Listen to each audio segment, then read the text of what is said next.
guys, this is Lisha Bhatta and welcome to my channel. So let's just ignore how my hair is looking today. I just couldn't figure out what to do with it today.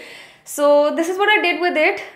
It doesn't look that great, but I spent so much time doing my hair up in a pony and a bun, and just nothing was going well with this look. So we're just gonna pretend this looks nice. So anyway, today I'm going to be reviewing the Cuffs and Lashes. Oops, ek reh gaya tha. So today we'll be reviewing the Cuffs and Lashes Colourpop eyeliner. So Cuffs and Lashes is a brand which is created by a fellow YouTuber called Nidhi Katiyar, and it makes me super proud to see fellow creators come up with their own labels and their own brands. I absolutely love liners and I love color liners even more. This somehow, even though I really wanted to love it, and in fact I received it in PR, and the brand is so sweet to always send me like the best of PR packages.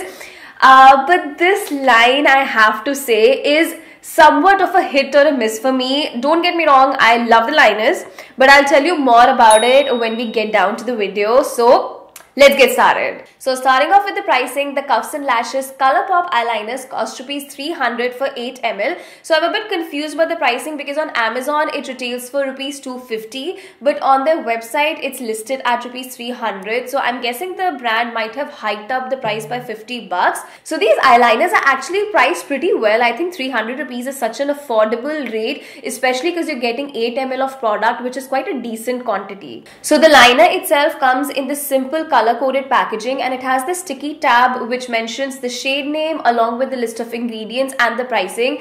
It also mentions the fact that it is made in India, it's paraben free and cruelty free, which is a big yay. I love the fact that some of these liners have very Indian names, like this one is Gulabo, then the orange one is Zafran, and the red one is named Gulakand. Coming to the shade range, the Cuffs and Lashes Colourpop liners are available in 8 shades. I guess I'm missing one of the shades, which is the pastel pink one. So these are available in bright, vivid, intense colors like orange, yellow, white, blue, pastel purple, red and pink. Some of these liners like the orange and the yellow have a slight neon finish to it, which I absolutely love. Khaleesi is a beautiful matte white eyeliner. This definitely needs to be layered upon. Bumblebee is a beautiful neon yellow liner, but this also needs a couple of swipes for an even pigmentation. Zafran is a gorgeous warm orange liner. Skymi is a beautiful pastel blue. BTS Love is a vivid electric purple liner. This is such a beautiful color. I love it. Gulabo is a stunning hot pink. Gulakand is a warm red color. I haven't come across such a colorful shade range in India, and that too by an Indian brand. The only brand that I know that makes such nice vibrant colors is Colourpop, and Colourpop is obviously not available in India. So kudos to Cuffs and Lashes for brainstorming and coming up with actually a liner range that we desperately needed. So the Colourpop liners come with this fine tip applicator. Now this is where I have a love and hate relationship. Though I really love how slim and fine the tip is, but I think it's too lengthy because when I'm applying the product on my eyes, a lot of the product gets gathered towards the end, and then I just have to constantly dip back the liner, inside the tube. However, I do really like the fine tip. It gives me like a nice crisp wing, as you can see that I've applied today. In fact, I must say this liner is completely inspired by Sara Sarosh. I saw it in her video where she reviewed the Devasri liners, and I just loved it, and I knew I had to recreate it. Coming to the texture, now this is where it varies across the board. The white one, Khaleesi, is quite runny and watery. The orange liner on the other hand, which is Zafran, is a bit thick and goopy, and so is the pink one. So texture wise and consistency wise, it varies from shade to shade. Talking about the pigmentation, now that's really the main thing. Pigmentation wise, these are really good. The darker shades are very intense, but on the other hand, we have shades like Khaleesi and the yellow one Bumblebee, which are quite sheer. In fact, when you apply them, they do not give you an even finish. You can see the brush stroke. So what you need to do is you apply one coat, then you need to wait for it to dry and then do a second layer and a third layer. At times with the white one, I need at least 2 to 3 layers minimum. With the pinks, the orange and the purple, I take like 1 or 2 layers. Where I tend to struggle the most with the formula is the fact that it takes quite a long time to dry up, and unless it's completely dry, it will leave streak marks. And another thing that I do not like is when you end up layering the liner like I have today. So the yellow one has been layered thrice. it instantly starts cracking, even though I did wait for every layer to dry up before I did the second layer. When you like layer up the liner so much, it gets so thick that it ends up cracking, which is a look I just don't like. So even though the yellow liner, it looks really nice, it's bright, it's intense, it's vibrant, it's just what I would want from a yellow liner, but the fact that the finish is so matte and then it ends up cracking is such a turn off for me. But on the other hand, we have liners like Gulabo, the purple one which is BTS Love, the red one. All of these go on smoothly, they do not crack at all. I just face this issue with the liners that I need to layer up, which is a thing that kind of turned me off, and that is why I said this is more of a hit or a miss relationship that I have with this range, because I love the shades. They're so beautiful, they're so vibrant, it's everything I would want from a colored liner range, but then it kind of lets you down in terms of the formula and the finish.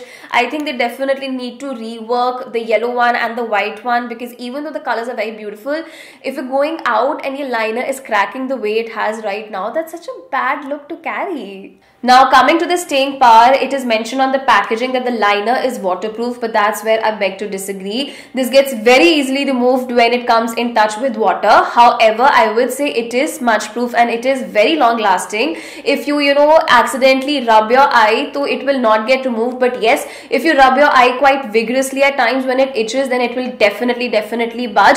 But that's the thing with every other liner. कोई भी आप liner लगा लो, अगर आप eyes को अपनी इतने ज़्यादा strongly rub करोगे तो वो उतरेगा ही, and that's the same case with this liner. However, it is not waterproof like it mentions so. Now I wore these liners throughout my trip to Goa, so I was basically wearing them in hot and humid weather, and I must say I was quite impressed with the staying power. These stayed put for about like 8 to 9 hours, up until the time I actually removed it with a makeup remover, so the staying power is pretty decent. Another thing that I'd like to point out is the fact that these liners smell a bit iffy. They smell a bit like chemical, they smell a bit like, I hate to say this, but yeah, it smells a bit like cheap makeup, which kind of surprised me a bit, because I wasn't really expecting this from the brand. I don't know if that's like a deal breaker for you, but I just thought I'll mention it. I did go through the ingredient list and I did not really come across any worrisome ingredient in it. But then again, I'm not really a chemist. I don't know chemicals as well as a professional would. But yes, it definitely smells a bit too strong. So are these liners actually worth buying? I think yes. If you want to go for shades like orange, blue, purple, red, these are really beautiful shades. The pink is so pretty. I'm wearing it towards the end of my wing. They perform really well. The consistency is good, the finish is good, the pigmentation is good. But on the other hand, I really struggled with the yellow and the white. I wouldn't really recommend the yellow and the white because they end up cracking, because obviously you end up layering it to get like a good pigmented finish. But on the other hand, I'd also like to mention the fact that it does smell. So if you're the kind of person who gets turned off by that, then I guess you should avoid it. However, I do feel like it's a fun, colorful range of liners at a very affordable price tag. So don't expect too much out of it. If you're expecting it to perform as well as, you say, a regular black liner, it's probably not going to. And colored liners are also very difficult to formulate. So that's why, I understand the level of effort and hard work that it must have gone into creating this range. But also I do feel like it does have its cons, like the cracking, and of course it gets removed easily by water, even though they specifically mention that it's waterproof. So yeah, those are the pros and the cons. I would recommend some of the shades, but not all of them. So with that, I wrap up the review of my Cuffs and Lashes Colourpop eyeliners. Tell me in the comments below if you'd like me to review any of their products. I do have the brushes as well, along with the color pots and the eyeshadow palettes. So tell me if you're interested in any of these products. I'll test them out and review it for you. And as always, don't forget to hit the like button if you enjoyed watching this video, and make sure you subscribe to my channel. A lot of you guys watch my videos, but you don't subscribe. It's such a downer. Come on, go subscribe right now and hit the bell icon as well. And of course, don't forget to check out some of my other makeup related content, which I'm sure you will enjoy. I'll see you guys the next time.